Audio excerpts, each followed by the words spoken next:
Okay. So our topic for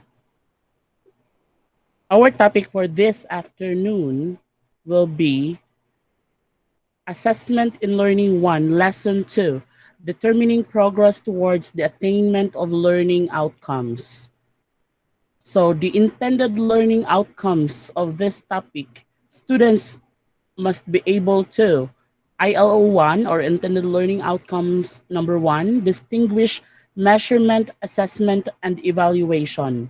ILO 2, list activities or processes useful in measurement, assessment, and evaluation. ILO 3, describe the categories and purpose of classroom assessment. Then the fourth one will be explain the various approaches to assessment. Assessment 4, assessment of and as learning. So before we are gonna start the lesson proper, I want you to reflect on this picture. So in this picture, you will gonna see the word teach. But if you are gonna flip it, you will see the word learn. So when you flip the word teach in that picture, you will see the word learn. Now, what is the aim of teaching and learning? So this picture shows us that teaching and learning is reflective to each other. So meaning we cannot learn if we will not be able to teach, and we cannot teach if we will not be able to learn. So teaching and learning must come hand in hand. So it doesn't mean that if we are the teachers, we are no longer learning. It doesn't mean that you are the students, you may not be able to teach. So muna, it comes hand in hand. If you are teaching, you are also learning. If you are learning, you can be able to teach to your colleagues, to your classmates, and to anyone you wanted them to have your knowledge be imparted to them. Now, the introduction. So the introduction for this topic, um, of course, this topic has a course learning outcomes, but I would like you to remember that this is outcomes-based education. So, so with a change of focus in instruction from content to learning outcomes from the previous lessons that we have discussed, nga ang outcomes nato from content nato gihimo na siyang outcomes based karon. So there is a need to redefine and clarify the terms used to determine the progress of students towards attainment of the desired learning outcomes. So these are measurement, assessment, and evaluation. But before we discuss the measurement, assessment, and evaluation, so remember that outcomes-based education is a model of education that rejects the traditional focus on what the school provides to the students in favor of making students demonstrate that they know and are able to do whatever the required outcomes are. So OBE reforms emphasize setting clear standards for observable, measurable outcomes. Now, measurement is determining or describing the characteristics in terms of quantity. So meaning it is quantifiable. It is something that deals with numbers. So later on, we'll be discussing unsa ni pag-identify nato labi na kaning measurement, assessment ug evaluation nga these three concepts are mura ba gamay ra kayo ang line that differs them from one another. So i-discuss na nato later on. Now, after the measurement, we also have the assessment. So gathering evidences of students' performance. So kanang getting a quiz, getting a formative examination. So those are assessments because those are evidences. And then we will gonna evaluate this assessment. We will gonna interpret them, the evidences regarding problems and progress of individual. Unsa di ay mga problema di ay nganong gamay ra magkuha si student A, nganong awahiman ka ayo sa student A sa napo ka estudyante nga naa ka.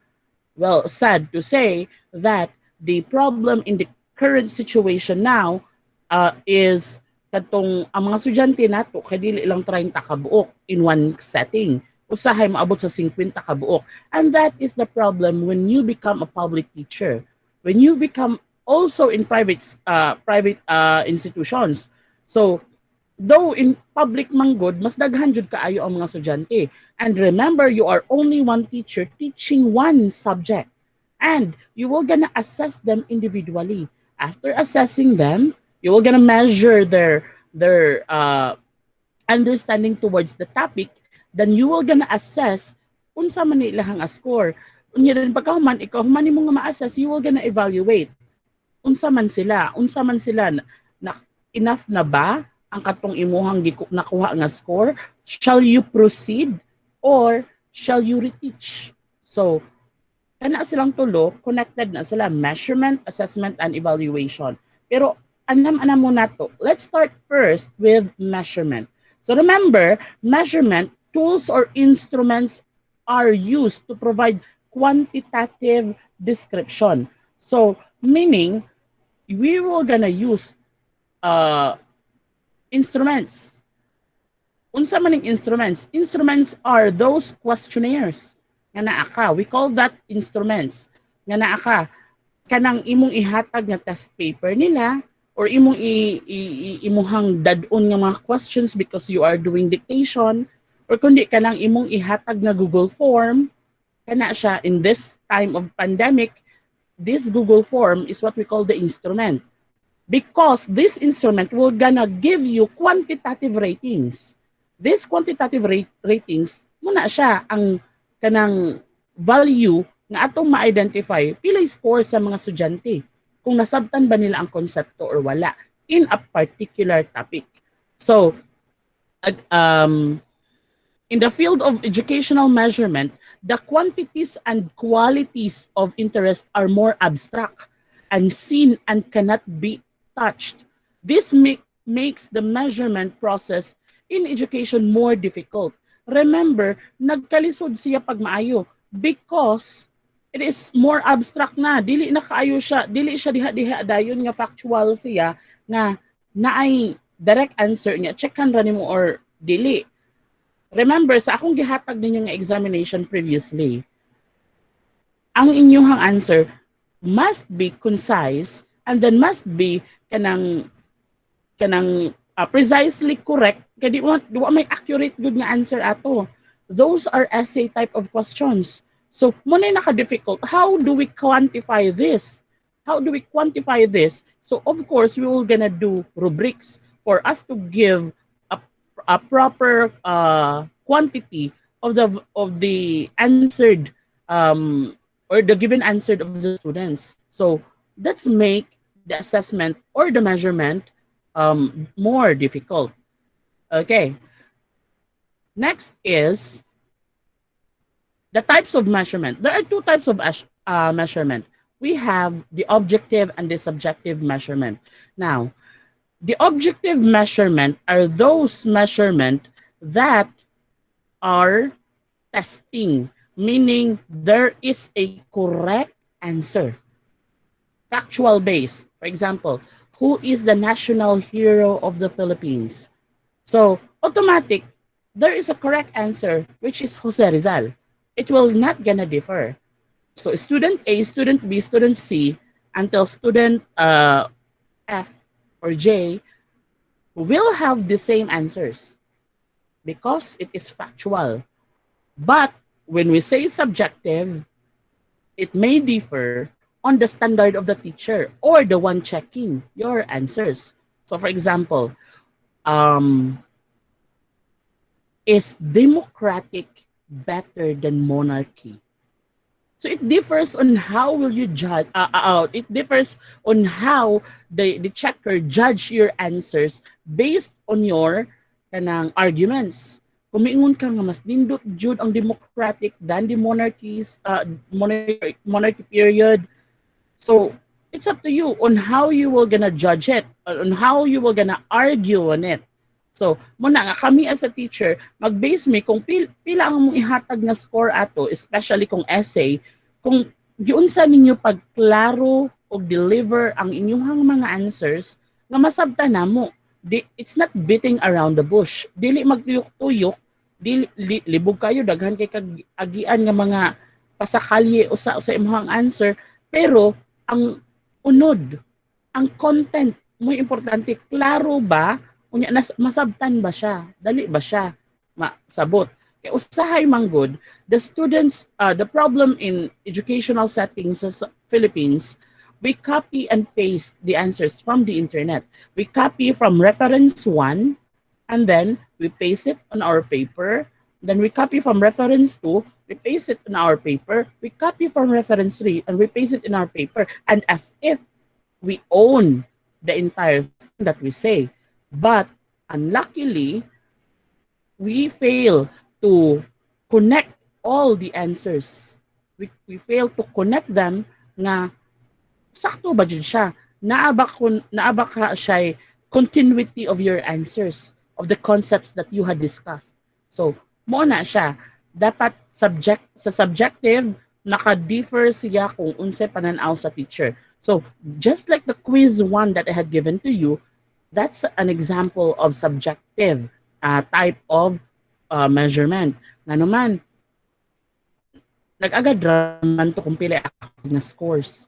Gipangbasa man to nako tag sa inyong mga answer. That's why I had found out that there are some students that are just rephrasing the words of their classmates' answers. They are using the same idea but rephrasing only the words. So kana siya nga strategy, masakpan jud na siya. Labi na o Google Form. Nga naman, maglinya man inyong mga answers tanan. Makita man na nako tanan. Nga aka ni siya. This is copied from the answer of this person. So, muna, automatically, maahabaw na mo. Kay mag-una man jud to ang unang nakasubmit. Of course. Okay.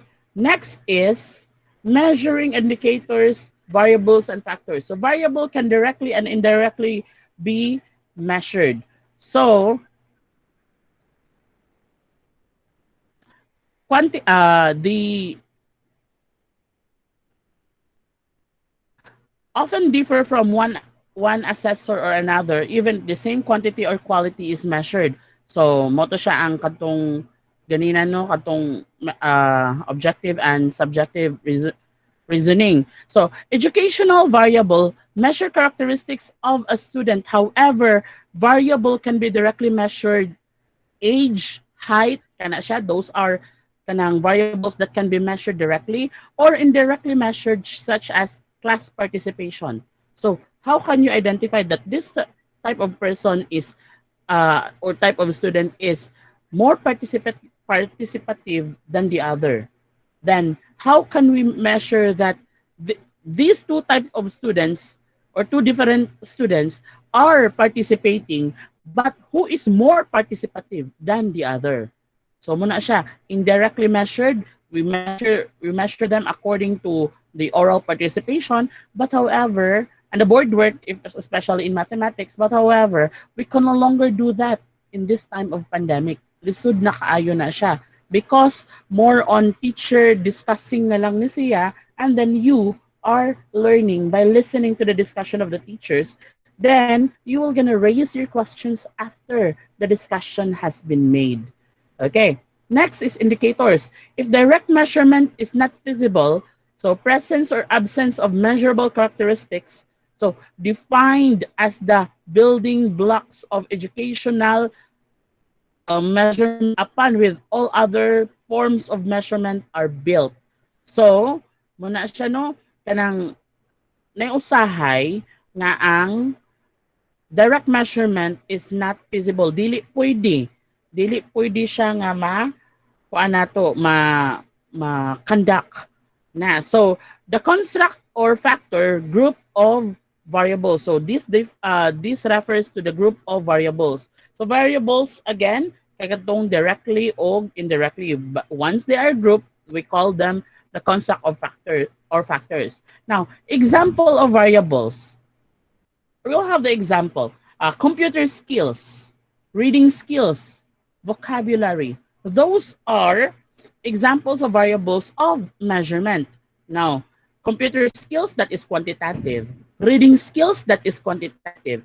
Vocabulary, that is quantitative. Di ba, i-rate man jud mo sa inyong teachers. So, pila may score ani sa estudyante is in terms of computer skills. Pila may score sa estudyante in terms of reading skills and in terms of vocabulary. So, once you are rated, that is measurement. So, muna siya, numerical ang atuang measurement. Now, assessment is a process of gathering evidences of students' performance over a period of time to determine learning and mastery of skills. Now, the process of gathering evidences. Now, kung niingon ta ganina, ang measurement is kadtong quantitative value, quantitative scores that will be given by the students to the teachers. Now, the process of gathering these evidences is what we call assessment. Now, so the purpose of assessment, number one, learning. So that's the first purpose of assessment. Nga naman, to provide feedback to improve learning. We get your scores so that we will gonna give it back to you. We will gonna get your scores, then give it back to you. Nga, oy, very good. Nagtuon kapag maayo. In this time of pandemic, sa ato ang topic, it is designed that I will gonna give a discussion through Google Meeting and then upload it in YouTube. You have to watch the entire video first before you answer the questions that were be given to you in Google form. Now, I will gonna give feedback to you unsa may nahitabo sa inyong scores. Measurement pa to ha, dili pa to assessment. Ang katong scores nga inyong nadawat, wala pa to ang assessment. Meaning, kanang wala pa dito unsa man jud kadapita nga level na butang. First quiz pa man to. Remember, I have to gather evidences. First quiz pa to. So dili pa to considered nga enough to justify or to quantify asa kadapitan na belong.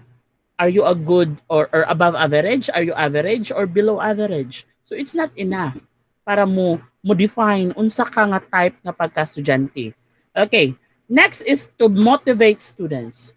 Now, assessment, I will gonna assess you what are your scores are for me to motivate you, for me to encourage you not to fall down whenever there are hardships. So dili ka dili nako kuan nga ikaw naglisod na ka sa discussion, nya gipasagdan basad ka.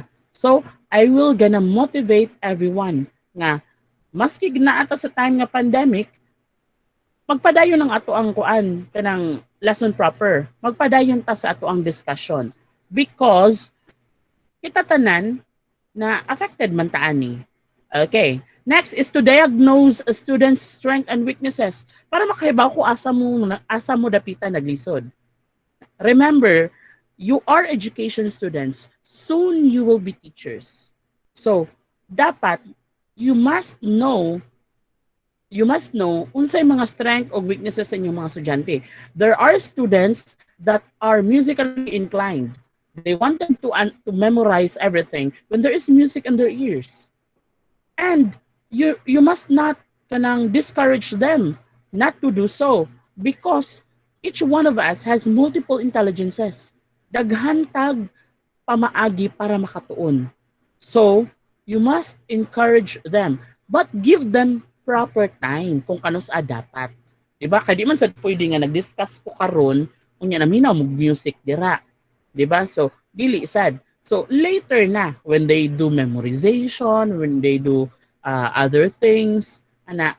So, naay uban nga spatial, naay uban nga katong mga mathematically inclined kadto. So, be sure na you are acquainted with those. Now, to help students develop skills of self-assessment, so they must also assess themselves. Asa man ko dapita nagkuwang, nganong gamay makong score? Asa ko dapita kuan kanang dapat mo focus. Soon, when you kanang kuan ra ba, kanang when you take the board exam, before taking the board exam, mag self-assessment biya jud ka.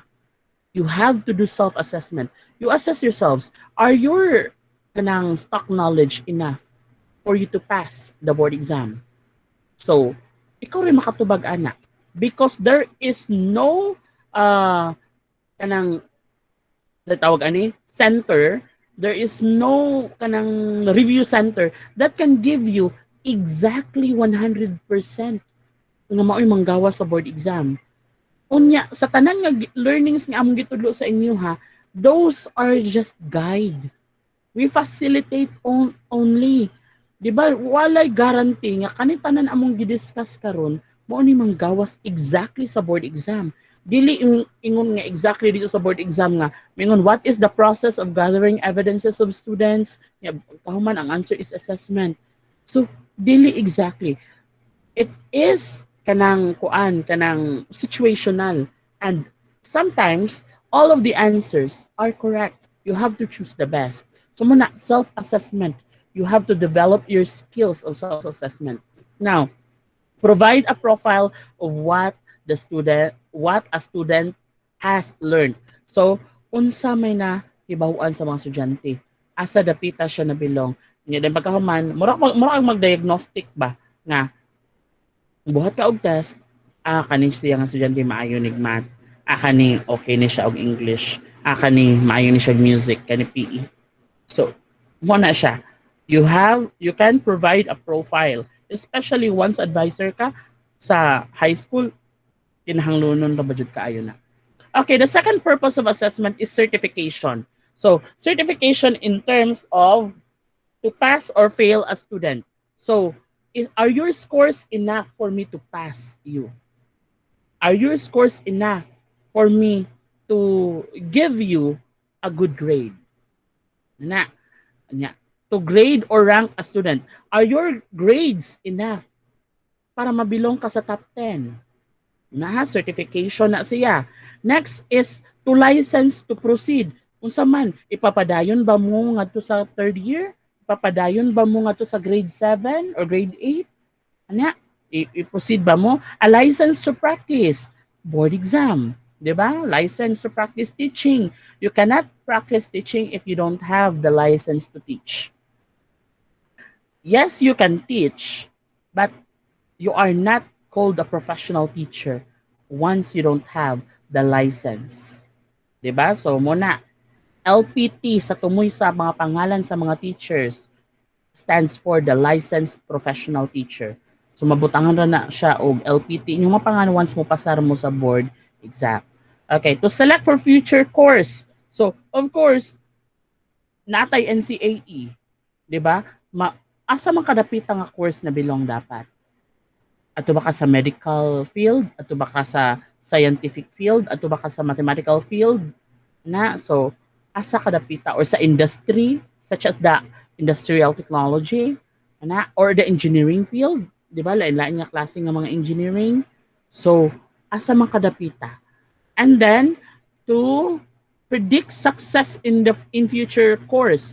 Kung ari ka nga kurso, kung gikuha nimo kani nga kurso, shall you pass? Shall you pass and then will you be able to be successful? 'Di ba? Will you be cum laude or magna cum laude? Or even the first summa cum laude of CTU? The entire CTU system? So, muna siya. And then, to select for future employment. Now, if you will if you are enrolled to B.Ed, will you become an elementary educator? Will you become an elementary teacher someday? Will you, if you are a graduate of engineering, will you become an engineer? If you are a graduate of BTL Ed, Bachelor in Technology and Livelihood Education, so will you become a TLE teacher? Or will you become kuan? Kanang, sige ani? Ato ka sa BPO industry. So, muna siya. Klaruhon nimo nga dapat ang kurso nga imong gikuha karon will define your future. Will be the stepping stone of your future someday. But there are cases that success are made nga mas kilahi pa ang ilahang first nga step.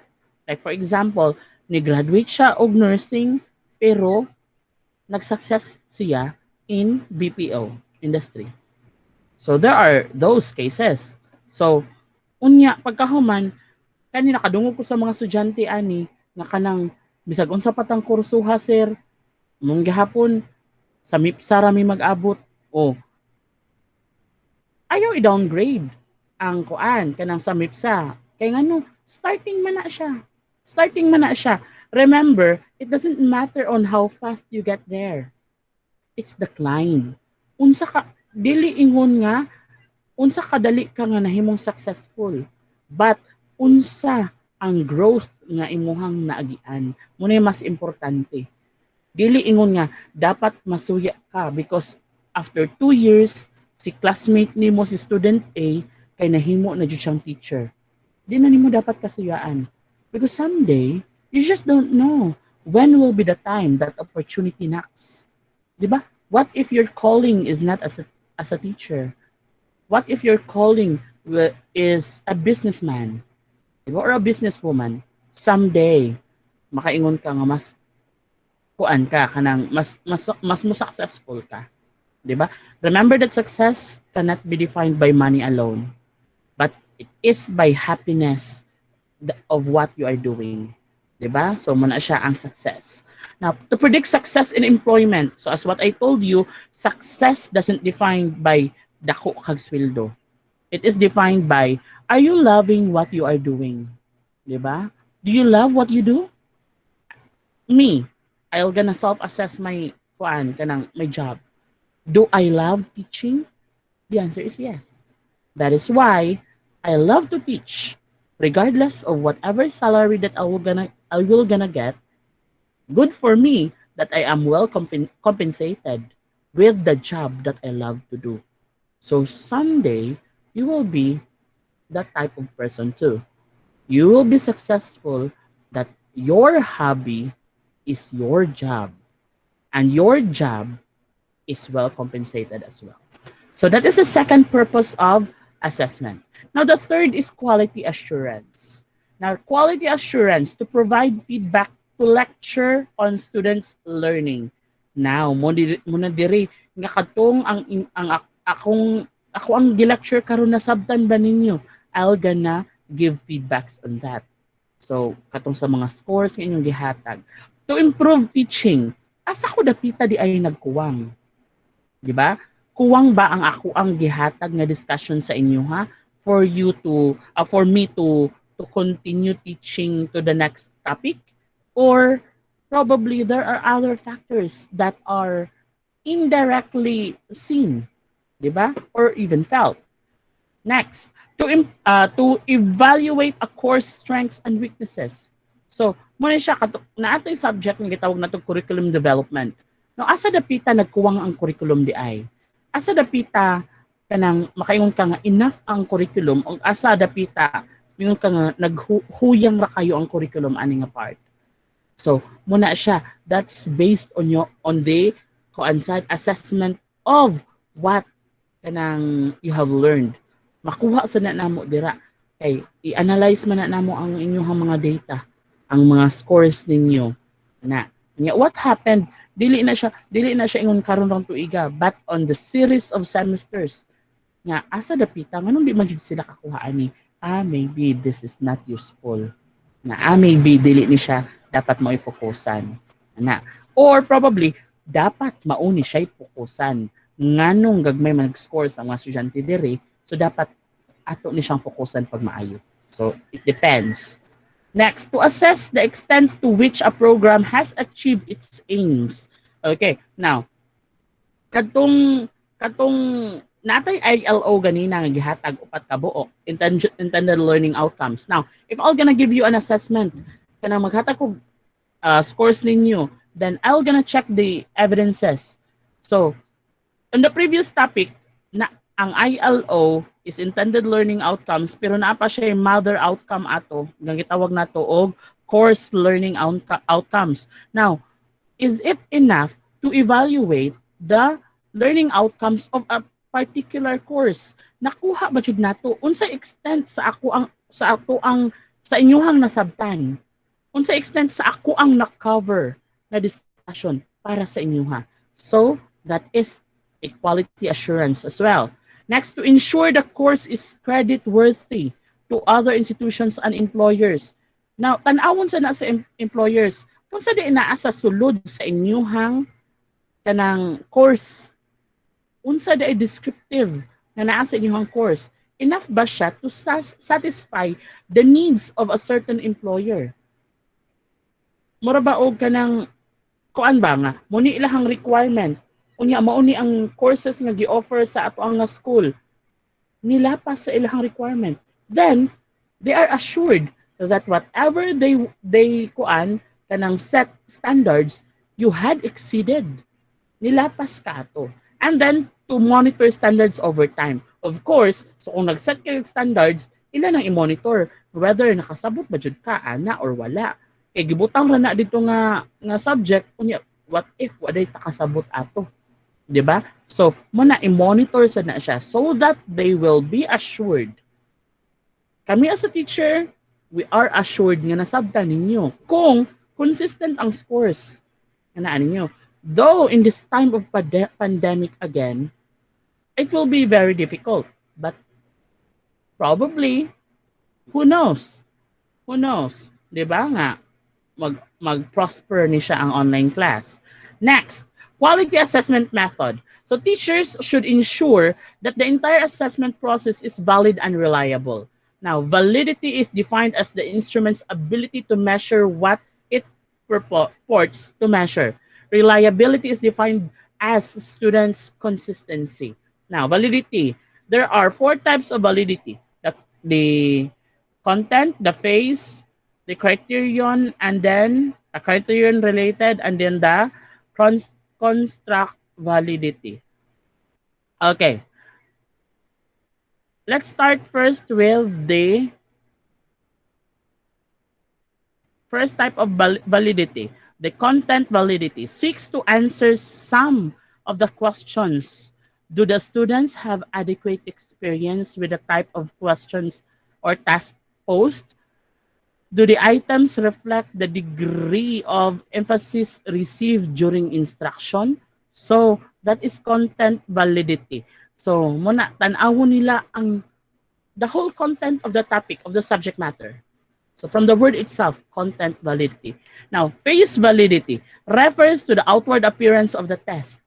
Kana unsa man na siya.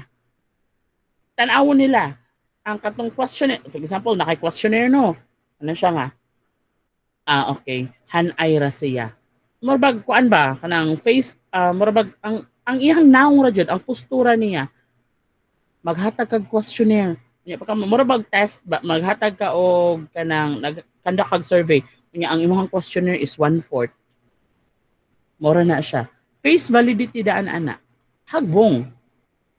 Na, di ba? Unya din ang mga topic, ang mga answer sa mga respondents nimo or sa mga students nimo kay tag-as kaayo. Nya your questionnaire is just 1/4. Di ba? So, sa face validity daan, kay bawta nga sangit siya. Now, criterion-related validity. The item is judged against a specific criterion. So, relevance to a topic or correlating to the test to a known valid result. So, meaning, there is criteria. So, specific criteria. Like, for example, the criteria of this topic is for the, kuan, it talks about the, let's say, beauty. So, kung the topic is about beauty, then the question should talk about the beauty. Di ba? Beauty lang alone. Di ka maabot itong intelligence. A question, is this kuan, is this person kanang kuan a graduate of magna cum laude? It's not beauty. Di ba? So, muna, criterion related validity. It should be judged according to a specific criterion. Di ba? Okay. Next, construct correlated to determine factors or using factor analysis. So, kani medyo kuan na ni siya, medyo kanang analytical, medyo statistical. So there is what we call factor analysis in statistics, and then we will gonna see whether in terms of construction of the questionnaire, it is valid or not, depending on the responses of the students. Murabag i-dry run na mo ang questionnaire ba?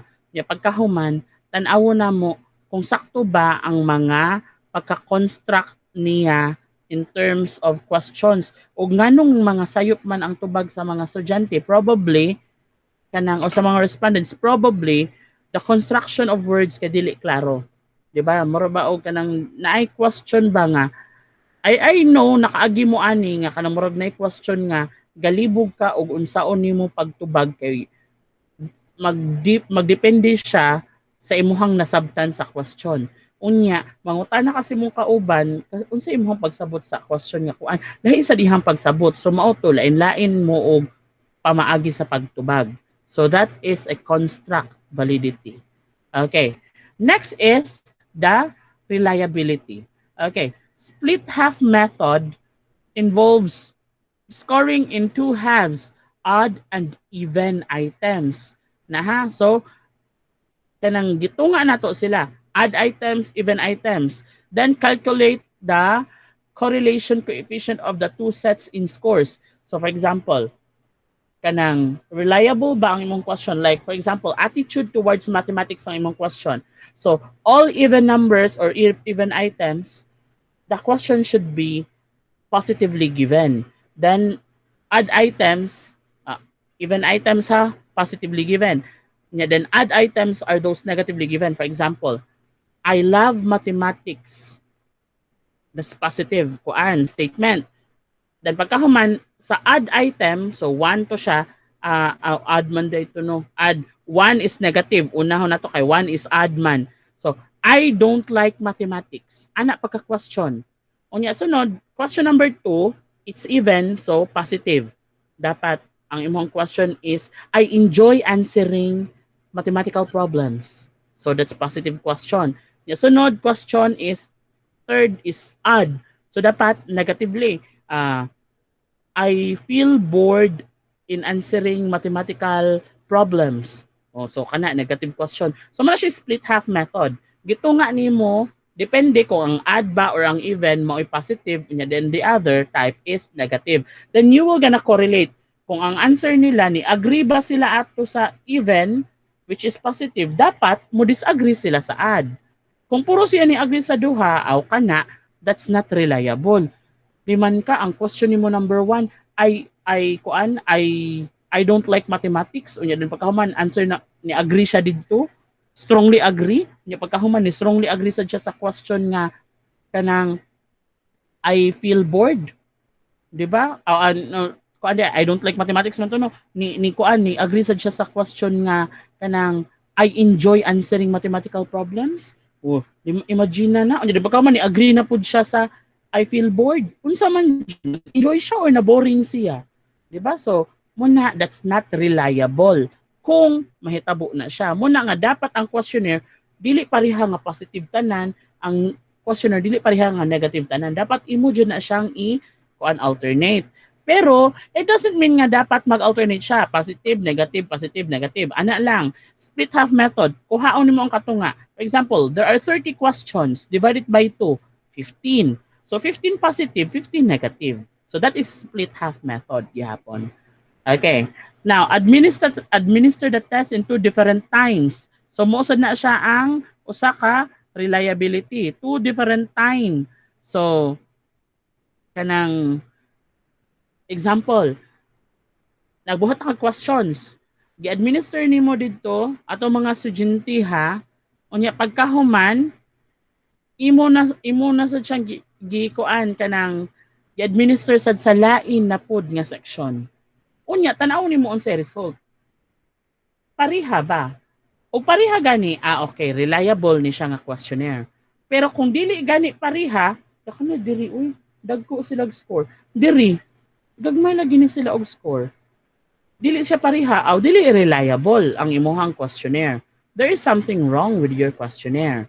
Ana siya. Okay, except for those cases nga kanang nagbuhat ka og questionnaire nga gituyo nimo nga kaning siya nga student kaning section A kay imong gidiskussan inya section B wa nimo diskusi kana it would be unfair. di ba? So, though it's not reliable, it's not also valid. Dili valid nga mo question ka og items nga wala na discuss sa ilaha. So, muna siya. Okay. Next, assessment procedure needs, number one, fairness. Diba? Opportunity to learn rather than opportunity to weed out poor or slow learners. So, dapat ang opportunity nga ihatag nato sa ato ang mga estudyante is equal. Dapat ang assessment should be given nga naay oportunidad tanan nga makat-on, dili kay biyaan ang mga wa nakahibaw. So, muna siya ha, opportunity to learn, muna emphasis, opportunity to learn rather than opportunity to weed out poor or slow learners. So, emphasis jud ana ha, gihatagan na natong emphasis. Next, practicality and efficiency. Easy to score and familiar to the teachers. Now, muna siya ha, once you do assessment as a teacher, dapat sayon siya skoran. 'Di ba? Ayun ang sobra maghatag kag essay. Nihatag kag essay sa imong mga estudyante unya pagkahuman imurang tan-awon kung taas siya answer, okay 5 points. Dili ha. Dili na. As a teacher, you must give time. Nag-essay man ka, give time in checking that individually. Basahon jud mo ang ihang content, 'di ba? And then it should be familiar to the teachers. Ayaw pag-talk about nga di ka anak familiar. Like for example, ikaw teacher ka, mangutana ka kanang about unsa may Mobile Legends. As a teacher ka, ang imong question is, do you like the new update of the Mobile Legends? Nya ikaw, teacher ka, di ka kaibaw mo duwag Mobile Legends, wag ka kaibaw unsa na siya. You're not familiar of it. So, it's not practical and it's not efficient to ask questions ingon ana. Di ba? Or to give questions ingon ana nga facing. Okay. Then the third is ethical. Questions of right or wrong results are confidential and should not be deceptive. Di ba? So, right or wrong is confidential.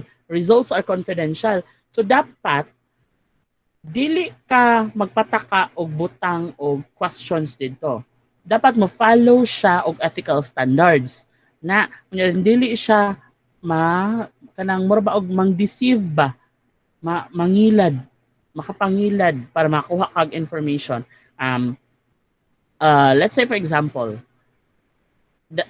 kanang nagkanda ka og research. The research is about HIV awareness.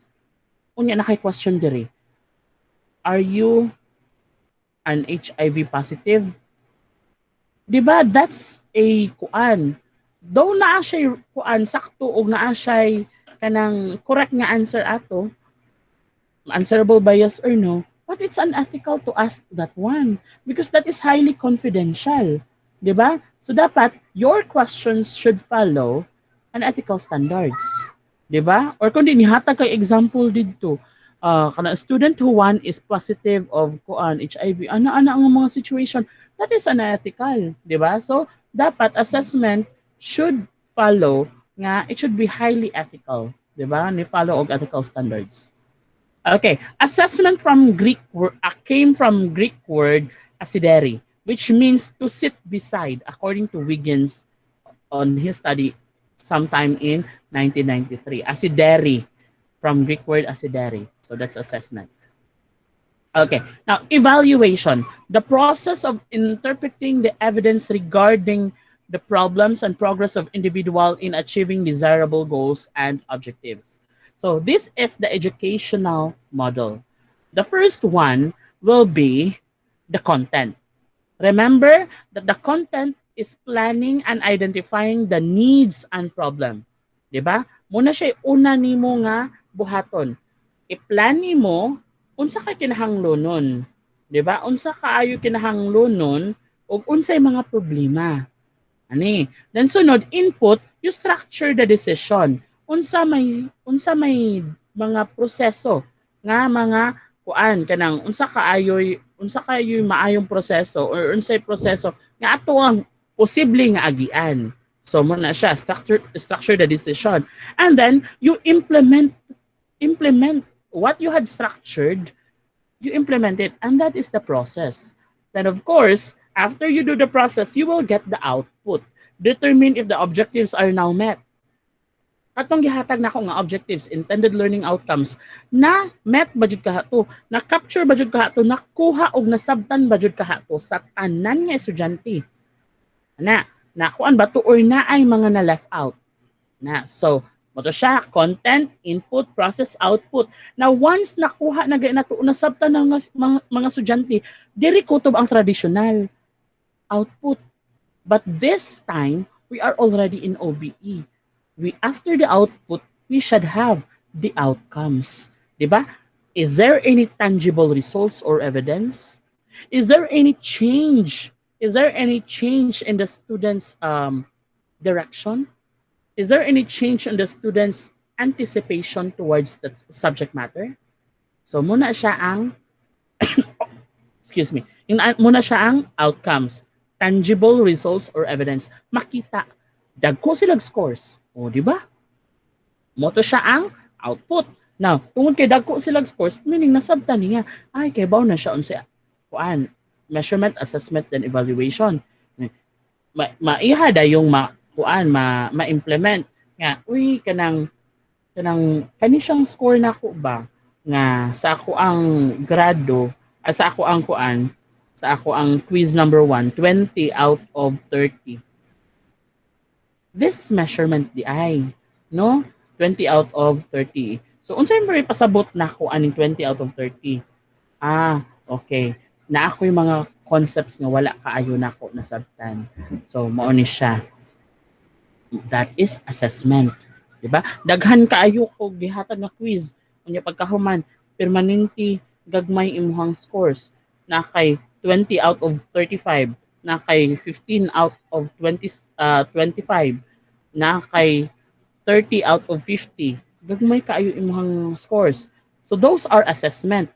Gi-assess na ko ula gagmaya sa imuhang scores. Uy, because those scores becomes evidence to show that you are performing not good, not enough. So those are evidence. Then those evidence are what we call assessment. Then when I interpret those evidences, those will become evaluation. Ay, gi-interpret na ko mo ni ihang score, unya mausad ni ihang class performance, mao ni ang iyang quiz, mo to iyang quiz, unya then mao ni ang iyang kanang midterm exam. Now, this is iyang grado. Iyang grado is 2.3. Pasar siya, pero nabilong siya sa average. Or 2.7, nabilong siya sa below average. That is evaluation. Nakuha? Numero gali ng score, numeric rating, quantitative, that is measurement. A group of scores to identify whether gagmay ba, you are performing well or you're not performing well is assessment. Gigather na ko ba ang tanan nga scores nimo, tanan nga measurement gigather up to assess whether unsa ka. Then pagkahuman, tanan nga assessment, gi-assess na ko imong quiz, gi-assess na ko ang imong performance, gi-assess na ko ang imong final midterm exam to gather up one evaluation, and that is katong inyong grado. So muna siya ha, unya din pagkahuman dako kay evaluation, then paan ka kanang dako ka grado, unya dayon possible manya cum laude ka, di ba ana cum laude. Okay, next is steps of teaching learning, integration of educational evaluation. So number 1, classify the objectives. So, of course, ganina, nag-identify ko intended learning outcomes, di ba? Pero sa una, identify kag learning objectives, di ba? In 3 domains, psychomotor, affective o cognitive domains. Kana siya nga lesson objectives nimo. Next, identify variables that affect learning. So, unsa may mga makakuan kanang unsa may mga variables nga gikinahanglanon nimo?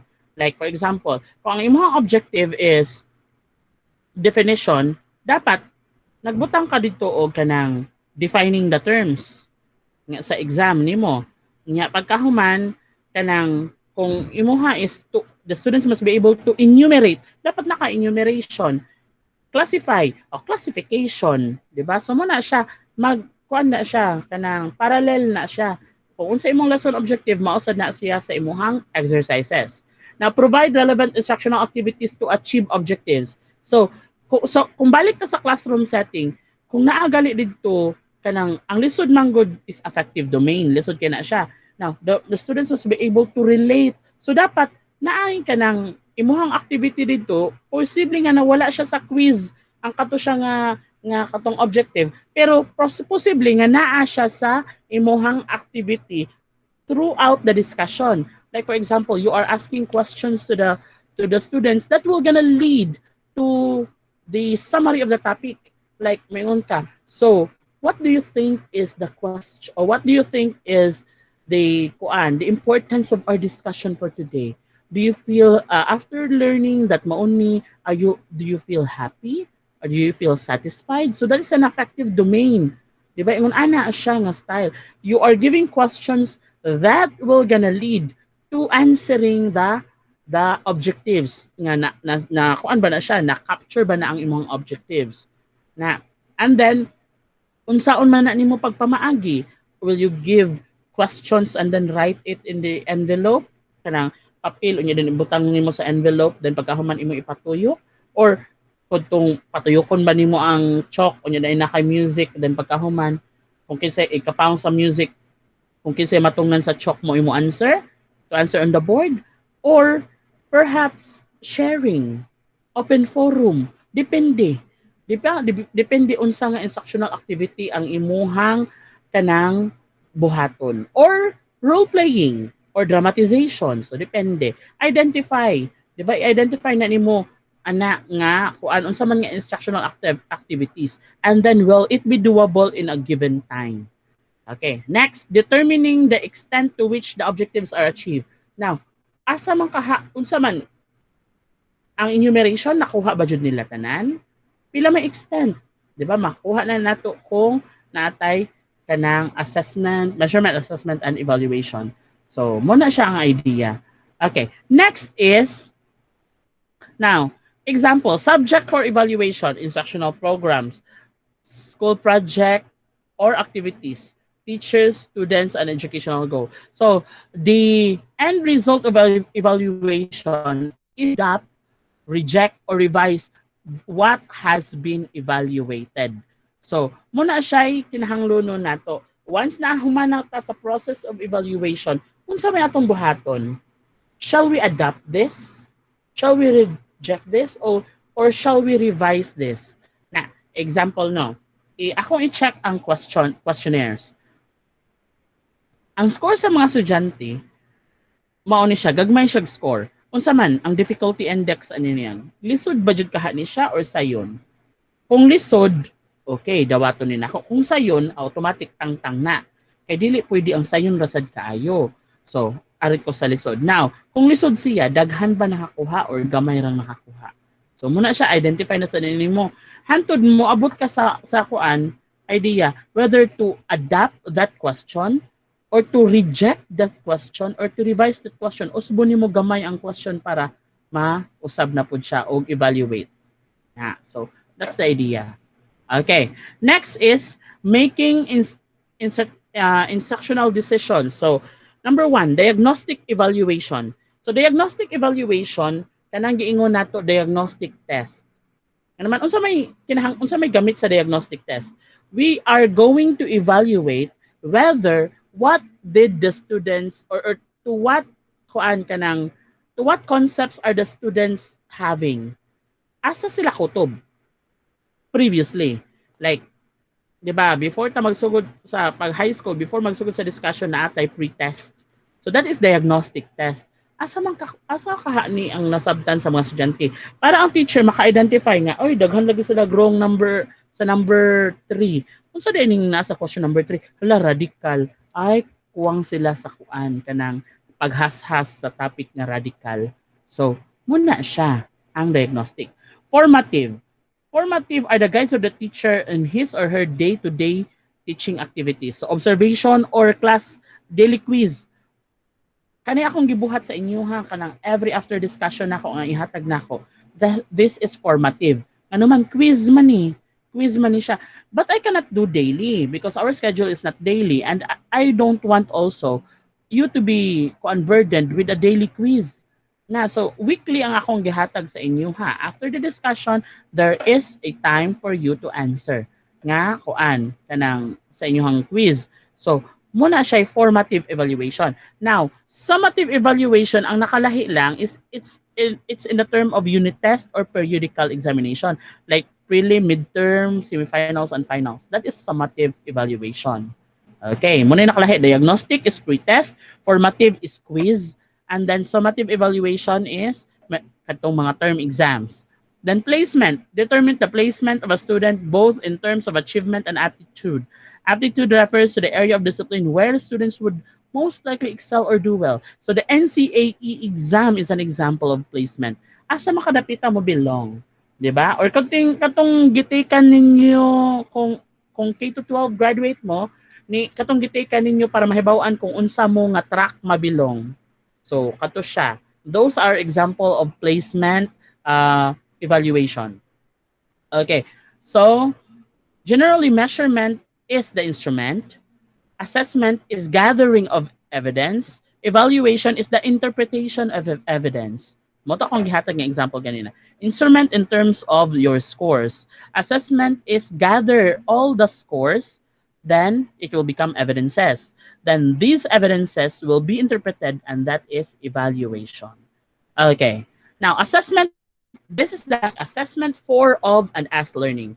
Now, assessment for is referred to as formative assessment. So it implies that assessment is done to improve and ensure learning. So assessment for learning. We assess for learning para na ay masabtan. Nag-assessment ko para na ay masabtan. So it is tragic if the teacher just proceeds with his or her teaching, presuming that the students understood the lesson, only to discover that the students did not understood the given lesson. So, luoy inton kayo, kung mayroon ang teacher, do you have any questions? Wala. Nasabtan na tanan? O, kung pagkahuman, wala, gagmay og scores. Formative assessment includes pre-test and post-test that the teacher gives to ensure learning. Na yung uban mang good, nga before ihatag sa discussion, kay ingon ani man jud siya sa una traditionally. Mag-quiz ko. Our topic for next meeting is about radicals. Mag-quiz ko about radicals. Nga pagkaman mag-discuss ko, then mag-quiz ko balik about radicals. Nga naman, para ma-check na ko nga nanagko ba inyong score sa pre-test, gikan sa pre-test nga nahimong post-test. So that is assessment for learning. I assess for you to learn. So assessment for learning. Okay, next, assessment of learning is usually given at the end of the unit, grading period, or semester. It means assessing of learning for grading purposes. So, tanaw na ko, unsay inyuhang nasabtan, tibuok nato nga semester. That is assessment of learning. Gi-assess na ko ang learning. Lahi ganina ha, assessment for learning is nag-assess ko para na ay ma-learn, 'di ba? So assessment for learning, i-assess nato para sa nasabtan. Kani gi-assess nako ang nasabtan. Assessment of learning. Okay, given at the end of the unit. Now, as assessment as learning. Assessment as learning is associated with self-assessment by students. Now, assessment as learning, it's the student that is assessing their work. They learn on their own what is good and what needs an improvement. Diba? So, muna siya, gi-assess nila ilang kagalingon. In assessment as learning, the students set their own target and evaluate their own learning. They become self-directed and independent learners. Okay, so ilang gi-assess ang unsa ilang nasabtan. Okay. Di ko dapita, medyo nasango. Okay, mo na siya. So that's assessment as learning. Okay. On assessment, measure what you value instead of valuing you can only measure. So it's by Andy Hargreaves. Okay, assessment, measure what you value instead of valuing what you can only measure. So unsa may imuhang givalue pag maayo? Mo to siya imong sokdon. Dili kay katong asar hakutob sige mo orasan na siya. So mo na siya. So that is assessment and learning lesson 2, determining progress towards the attainment of learning outcomes. So thank you for listening. So I hope naapa mo naminaw sa ato ang discussion.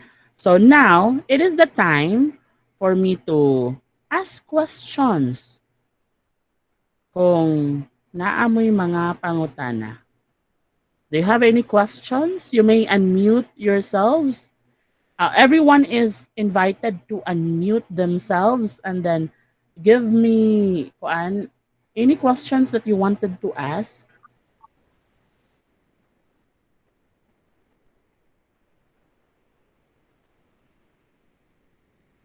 Sige. Pinsay may naipangutana?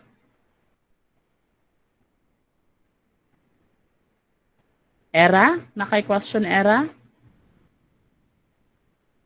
By this time, I'm gonna be shall put the record on hold. Sige. So, thank you for listening. So this is the lesson 2 of assessment in learning 1. So, I'm gonna stop recording from now in 3, 2, 1.